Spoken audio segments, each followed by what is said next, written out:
You're a detective sergeant. You're assigned to burglary detail. A wave of shoplifting breaks out in your city. There's no pattern to the thief's operations. There are no leads. Weeks pass. The number of thefts keep growing. Your job? Stop them.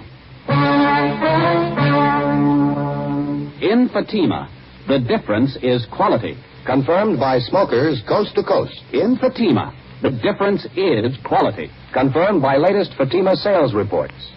Yes, Fatima quality. The finest domestic and Turkish tobaccos, superbly blended, to make Fatima extra mild, to give you a much different, much better flavor and aroma. So compare Fatima. See for yourself why thousands and thousands of king-size cigarette smokers are switching to Fatima every day. Enjoy all the advantages of extra length, plus Fatima quality, which no other king-size cigarette has. Remember, Fatimas cost the same as the cigarette you're now smoking. But in Fatima, the difference is quality. Next time, buy Fatima. Best of all, king-size cigarettes.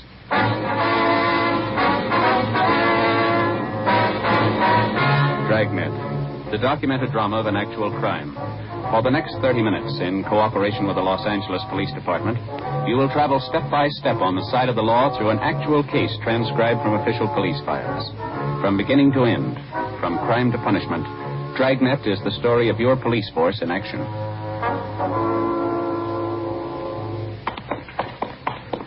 It was Tuesday, August 22nd. It was hot in Los Angeles. We were working the day watch out of burglary detail. My partner's Ben Romero. The boss is Captain Wisdom. My name's Friday. It was 2:18 p.m. when we got to Anthony's Store for Women, the general manager's office. Mr. Addy, come right in. Thank you. Thank you. My name's Romero, sir. I talked to you on the phone. This is my partner, Sergeant Friday. How do you do? How are you? Certainly glad to see him. Let me get another chair here. Thank you very much. I haven't had time for my after-lunch cigarette yet. Care to join me? No, thank you, sir.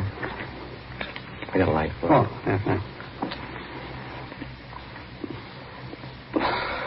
Well, I guess you know what the problem is. No need for me to go all the way back and start from the beginning. I didn't get it quite clear on the phone, Mr. Elliott. When did this last thing come up? Well, the way we figured out, it must have happened around closing time yesterday, between 5:30, we figured. The store was pretty crowded at that time, was it? Yeah, it's pretty busy. A special pre-winter showing in the fur department. No one noticed it was gone until after we closed up. Uh-huh. Can you give us a description of the piece of merchandise, Mr. Elliott? Yes, yeah. We got it right here. Complete description, you see. Silver blooming stove, satin lining, 2-slash pocket, silver chain fastener. Complete description of it, sir. Yes, I see. Thank you. These are the code numbers and the serial numbers on it, That's right. The whole thing's getting way out of hand, Sergeant. We've had a lot of things lifted from the store the last few weeks, but nothing this big. If this keeps up, I don't see how we're going to get our insurance renewed. I guess your store detectives are working on this latest one, the missing fur? Yes, but it's the same as all the recent cases we've had. They haven't been able to find a thing. All the personnel have been checked, all the people who were around the department when the fur was stolen. I mean, those it was possible to check on. As far as we know, they're all clear. Uh-huh. What were the circumstances of this thing, Mr. Elliott? I mean, was this mink stole on a display rack? Did one of the models have it on? Exactly how was it? Well, it was modeled, yes. Uh-huh. After it was shown to several parties, it was put back in stock. We have a special rack for the stoves, regular enclosed cabinets, sliding doors on it. The cabinets usually open during store hours. I see. There was a store detective in the department at the time. All those salespeople were standing around. I can't understand why one of them didn't see it happen. Mm-hmm. Mr. Elliott, you say this is the first time an expensive item like this has been lifted from your store? That's right. Now, about the personnel, Mr. Elliott, you say there's been a check made on each one of them since this thing started? Yes, sir, that's correct. And there's no reason to be suspicious at all of any one of your people? Well, as a matter of fact, there is one, Sergeant, sales girl. She was up in 5 in the Sweet 16 shop. Then she was moved down to cosmetics on the street floor. What is it that makes you suspicious for her? Well, before I say anything, I want to make it perfectly clear to you. We've never had any real proof that there was something wrong there. Dorothy started with us 8 years ago. That's the girl's name, Dorothy Kirkman. Mm-hmm. She came to us right out of high school. She seemed to be doing all right, got along with the customers, dressed neatly, always on time. And all of a sudden, this shoplifting started. We didn't think there was any connection at first. Thought it was only coincidence. How do you mean? Well, just for instance, wait a minute. Get the file in that right here on the desk. I see. Yeah.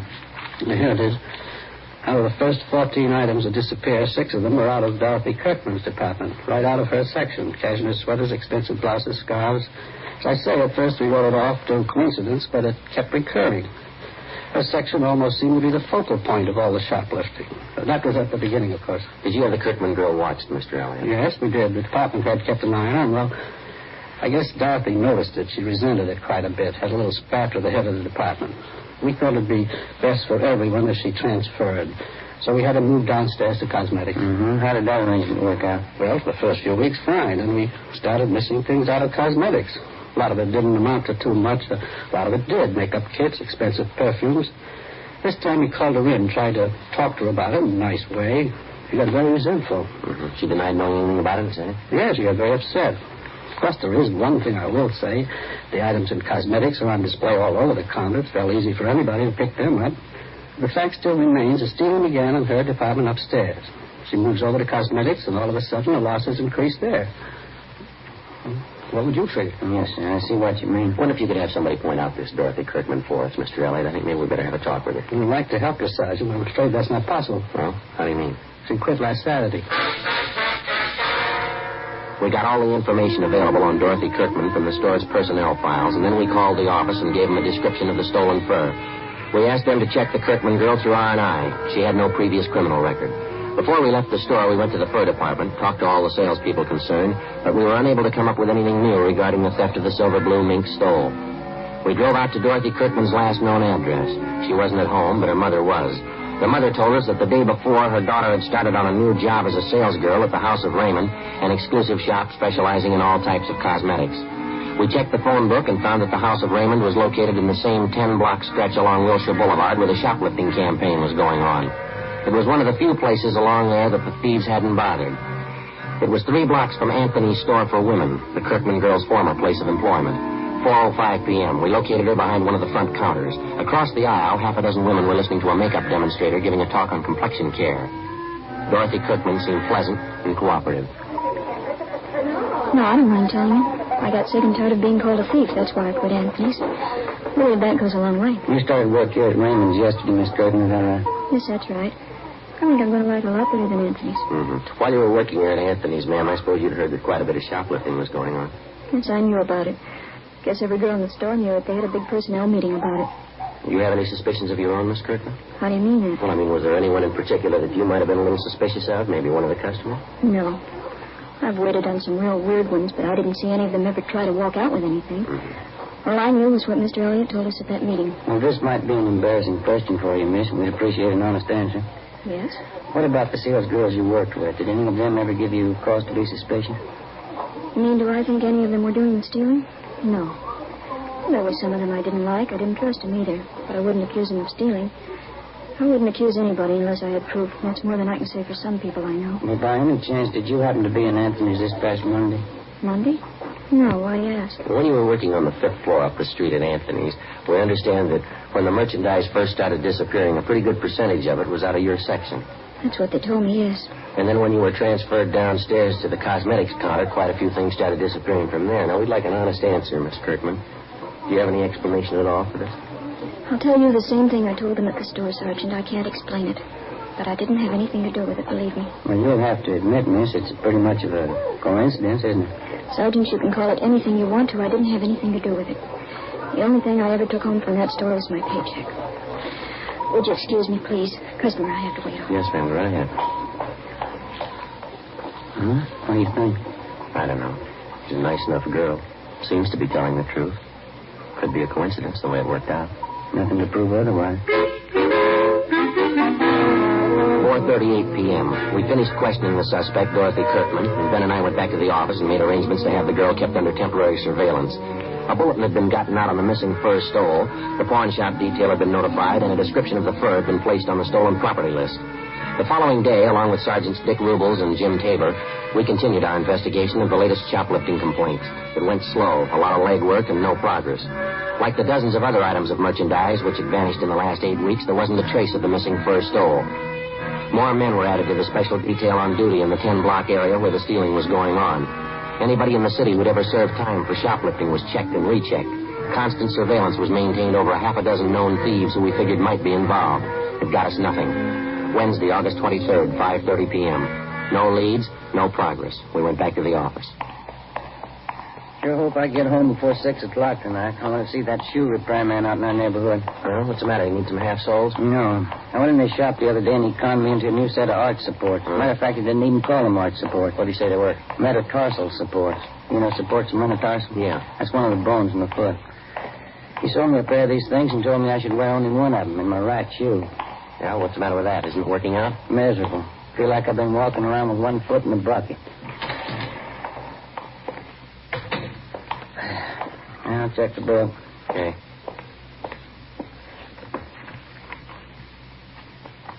Anything? Yeah, sure is, from Rubles. What do you got? That mink fur. It's been found.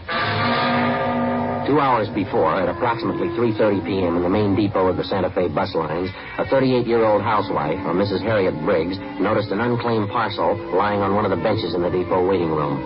When it became apparent to Mrs. Briggs that the parcel was either lost or forgotten, she picked it up and took it to the clerk in charge of lost and found articles. In checking the package for some kind of identification, they discovered the silver blue mink stole inside. The car was dispatched to pick up the fur, and it was identified as the garment taken from Anthony's fur salon.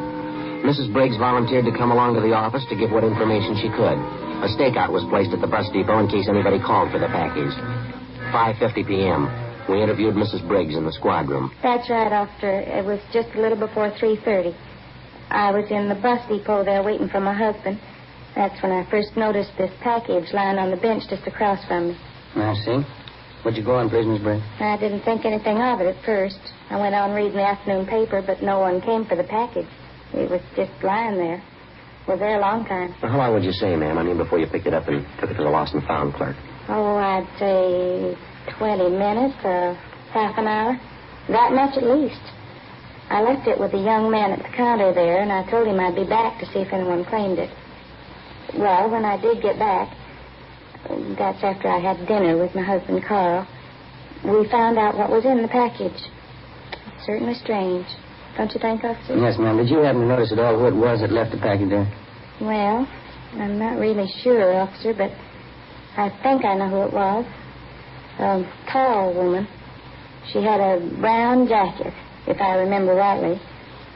I think you'd say she was in her early 30s. Have you ever seen this woman before, Miss Briggs? No, I never did. Very attractive, as I recall. She wore glasses. Anything else about her you might have noticed? Let me think. She had blonde hair. I remember that much. And the reason I do remember it is because she wore it like I used to when I was a girl, you know, sort of back in a bun like this. And you're pretty sure that this woman you described is the one who left the package there? If I remember rightly, she's the only one that sat across from me. I guess it must be her. If it wasn't her, I don't know who else it could have been. All right, Miss Briggs. Thank you very much. We appreciate it. That beautiful fur. I know that woman must be just sick about losing it. Certainly hope you find her, officer. Yes, ma'am. So do we.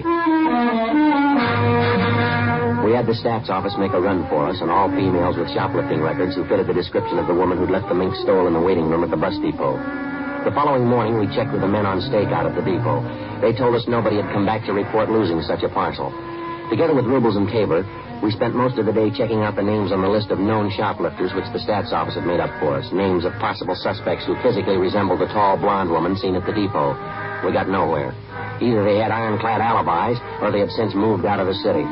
We ran down every possible angle on the freak recovery of the missing fur stole. During the next 10 days, the case got more involved than it already was. Some of the stolen articles of new merchandise began showing up, but not through any of the channels we expected. Some of the items were found dumped in sidewalk refuse cans. Some were found in hotel lobbies, in the post office, in theaters.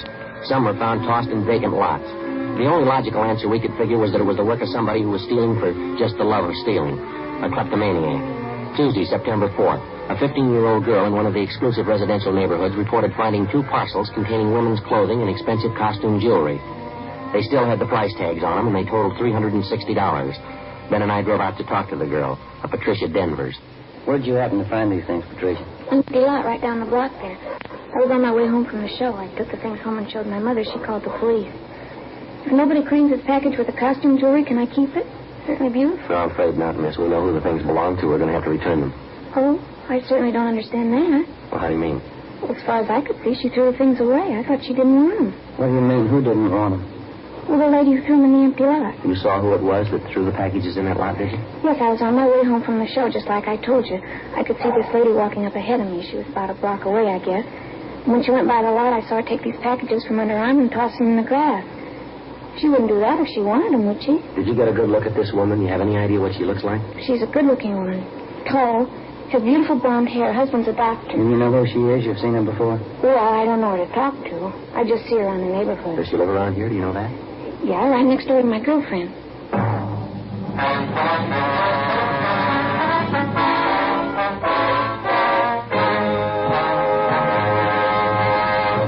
You are listening to Dragnet, authentic stories of your police force in action.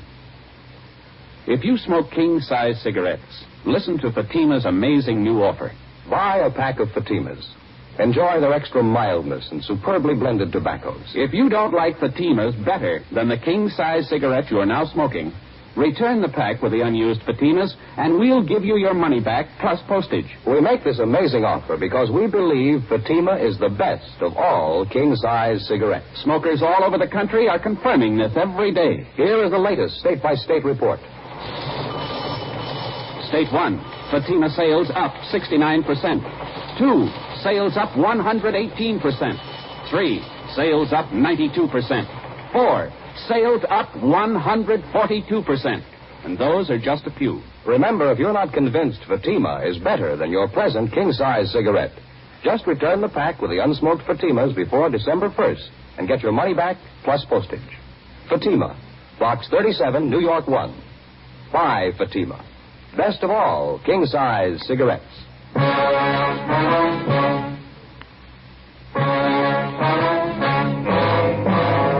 Tuesday, September 4th, 5:15 p.m. With the help of the 15-year-old girl, Patricia Denvers, we got the name and address of the woman who had been seen tossing the parcels of stolen merchandise into a vacant lot in the west end of the city. The woman was identified as a Mrs. Virginia Sterling, the wife of a Dr. Bruce Sterling, a fairly prominent young surgeon with offices in Beverly Hills. Mrs. Sterling and her husband had no children. They leased a richly furnished apartment in a residential section of the city that was considered better than the upper middle class. We checked Virginia Sterling through R&I, but she had no previous criminal record that we knew of. Together with Sergeants Rubles and Tabor, we covered the various stores along Wilshire Boulevard that had been victimized in the recent shoplifting campaign. We found that Mrs. Sterling had charge accounts at almost every one of the stores. Generally speaking, we found her accounts in very good standing, and among the store people, she was regarded as what is referred to as a fine customer, a good spender, and a good credit risk. Right down to the Retail Credit Association, there was nothing but favorable reports on the woman.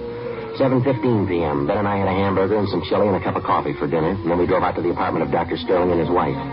Mrs. Sterling answered the door and invited us in. We identified ourselves. She told us the doctor was out on a call. She showed us into the living room. Modern furniture, indirect lighting, expensive rugs. Won't you sit down, gentlemen? Thank you very much. Should I get you a drink? I was just having my coffee and brandy. No, thank you, Miss Denver. I really don't know when the doctor will be back. He was called over to the hospital. Is there anything I could help you with? Well, as a matter of fact, Mrs. Sterling, we came out to talk to you, not your husband. Oh, really? What is it you wanted to talk to me about, Sergeant Romero? Well, ma'am, we understand that you do quite a bit of your shopping along Wilshire Boulevard. Is that right? Well, yes, I shop downtown quite often. Except the problem of parking, I find it a lot more convenient. Why do you ask? Miss Sterling, do you do much of your shopping at Anthony's? I believe that's out in the Wilshire district. Yes, I do. For my sports clothes, especially. They have a very good selection. Mm-hmm. Would you remember if you were in Anthony's on the 22nd of last month? I believe that was a Tuesday. On a Tuesday. No, I don't think I could remember one way or the other. I really don't have any special day for shopping. I just go when I feel like it or when I need something. Have you ever been in the first line at Anthony's, ma'am? Have you ever made any purchases there? I suppose I've been in almost every department at Anthony's at one time or another. I can tell you, though, I've never bought any furs there. As I told you, the main reason I go there at all is because of their sportswear. Could you tell me what this is about, please? Routine investigation, ma'am. I wonder if you could tell us this. Do you have any occasion to travel in the area of the Santa Fe bus depot? By bus? No. I don't think I've been on a bus since I've been married, and that'll be 6 years this coming December. You've never been in the Santa Fe bus depot downtown, then? No. I think I know where it is. I've driven past it. I've never been inside, though. Why should you want to know that? Well, Miss Sterling, we're going to be honest with you. This has to do with an investigation we're on. Now, we've had a couple of reports that you were seen at the Santa Fe bus depot on August 23rd. That was on a Wednesday. Reports came from pretty reliable people. Well, I certainly consider myself reliable, and I say I've never been there. Now, if you don't mind, I'd like some kind of explanation for this questioning. You mean you have no idea why we drove out here to talk to you? Of course not. Number one, I don't understand your questions at all. Number two, I'd like to know what they have to do with me. What has this to do with you, ma'am? Last August 23rd, a woman in a brown sports jacket answering your description left a package in the Santa Fe bus depot. Well, this package contained a mink stole taken from Anthony. The woman who left the package in the depot fits your description perfectly. That's all? It's a coincidence. Yes, ma'am, maybe. I suppose you've read in the papers about the big increase in shoplifting. Most of it's taking place right in the area where you say you do most of your buying. Well, we've checked out every single one of the cases, Ms. Sterling. Took us a long time. We found a dozen salespeople in those stores. Every one of them tells us that you were around the particular store when the shoplifting took place. Law of averages, Ms. Sterling. You show up too often in the reports. Would you please leave my house? Both of you, please. I'm sorry, Miss Sterling, but you'll have to come along with us. What do you mean by that? Don't you know you can get in trouble making false accusations? I'm going to call my husband right now. Yes, ma'am, if you like. Go right ahead.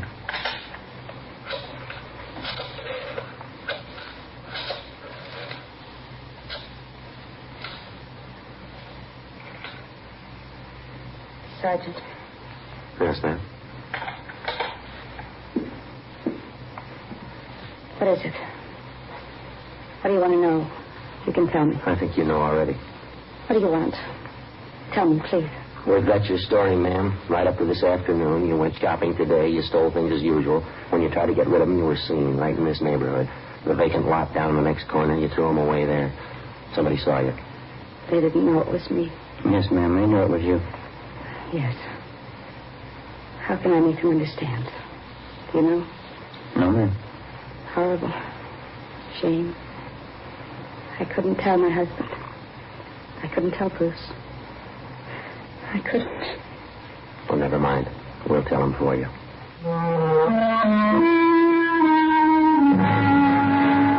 9:35 p.m. We got in the car and drove Mrs. Sterling downtown to the city hall. We took her to the interrogation room, called a police stenographer, and we began to take her complete statement. One of the first things she did was to admit full responsibility for the series of shopliftings which had been going on for over 2 months. She told us that her kleptomania, the urge to steal things, had started with her as far back as her junior high school years. She admitted as a girl she stole books, tablets, pencils, pieces of chalk. And as she grew older, it seemed to get more serious with her. It carried over into her college years. And that's when her stealing first got her into trouble. It's when I joined the sorority. It was just like high school. I was all alone. We had a lot of clever girls in our house. Some of them were smart, some of them were pretty. All of them seemed to be doing something except me. I had to prove it to them. I guess I had to prove it to myself. I was smart, too. See, you figured that taking things was the best way to prove that. Yes, I suppose so. Of course, it wasn't easy, you know. The awful part was I got caught one day. It was kind of a relief in a way. I mean, how could they know I was just as smart as they were if they didn't find out what I was doing? Did you stay on at college after that, Miss Sterling? Oh, no, I couldn't after that. They voted me out of the sorority. There wasn't anything to do but leave, so I left. Uh-huh. What happened after that? I went to New York and stayed with an aunt I had there. Got a job. Had several jobs. The same thing came up again. I lost 2 other jobs. Same thing over again. I just couldn't help it. It always means so much to me. Taking things, not being caught, getting away. Getting away. The things I took, they never meant anything to me. Nothing. Just taking them, not having anyone knowing. That's all that was important. It made up for that feeling, being all alone. Yes, ma'am. And this thing went on, I mean, even after you were married? No, not at first. I guess maybe a year or 2. We were very happy, Bruce and I. And then he got busy. Came out here and began to build his practice. I didn't see as much of him. We both wanted children. We wanted them very much. There weren't any.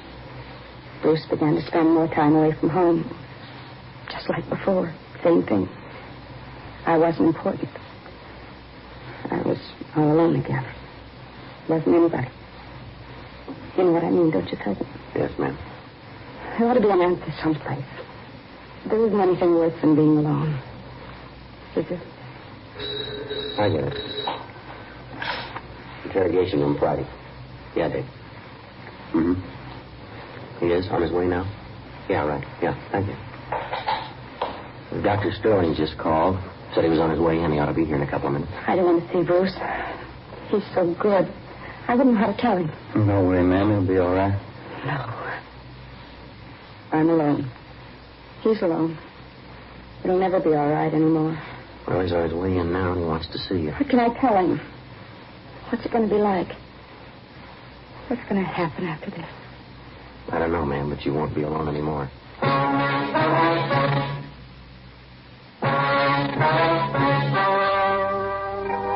The story you have just heard was true. The names were changed to protect the innocent. On December 9th, trial was held in Superior Court, Department 88, City and County of Los Angeles, State of California. In a moment, the results of that trial. And now, here's our star, Jack Webb. Thank you. Friends, a few minutes ago, we told you exactly why smokers all over the country are switching to king-size Fatimas. It's because Fatimas are extra mild, because they have a much better flavor and aroma. Now, if you haven't tried Fatimas yet, here's where you come in. We feel so sure that you'll enjoy Fatima quality that we make this offer. Buy a pack of Fatimas. If you don't like Fatimas better than the king-size cigarette you've been smoking, just return the pack and the unsmoked cigarettes and we'll send you your money back, plus postage. You see, we're convinced that Fatima is the best of all king-size cigarettes. Buy a pack of Fatimas today. I know you'll agree.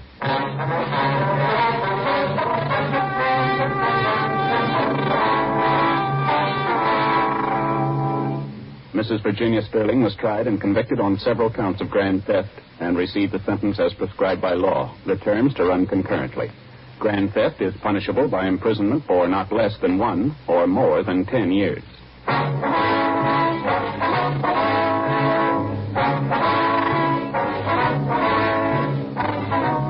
You have just heard Dragnet, a series of authentic cases from official files. Technical advice comes from the Office of Chief of Police W.H. Parker, Los Angeles Police Department. Fatima Cigarettes, best of all king-size cigarettes, has brought you Dragnet, transcribed from Los Angeles.